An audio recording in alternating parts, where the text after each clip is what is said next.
எடுக்கிறியா? அண்ணா என்னென்ன பண்ணுற? தண்ணி வருதுல்ல, புது தண்ணி.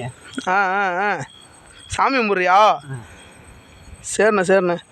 அண்ணா தண்ணி வந்துருச்சுண்ணே. இங்கே துண்ணூறு பூசி விடு.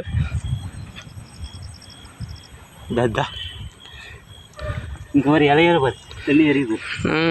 தெரிதுண்ணே. புது தண்ணி வந்திருக்கு. அதில் எல்லா நண்பர்களும் மீன் வெட்ட வந்திருக்காங்க, அருவா எடுத்துக்கிட்டு. வெறும் அருவா எடுத்துக்கிட்டு அதை தம்பி ஒருத்தவன் போயிட்டுருக்கான். புது தண்ணிக்கு பூஜைலாம் போட்டாச்சு. தண்ணி பூஜை போட்டுக்கிட்டே இருக்கும் போதே தண்ணி வந்துருச்சு. அதான் நிறைய பேர் அங்கே ஆள் நிற்கிது, இங்கே ஆள் நிற்கிது. எல்லாம் பெரிய பெரிய அருவா எடுத்துகிட்டு வந்திருக்காங்க. வேளாங்க மீன் வரும்னு அருவா எடுத்து வந்திருக்காங்க. இங்கே மீனே காயலாம், எல்லாம் கேட் பீஸாக தான் வருதுன்னு நினைக்கிறேன். பாருங்க எவ்வளோ பேர் வந்துட்டாங்க பாருங்கள். நைட்டில் வர்றதுனால கூட்டம் கம்மியாக இருக்குது. இதே பகலில் வந்திருந்தா நிறைய பேர் வந்திருப்பாங்க.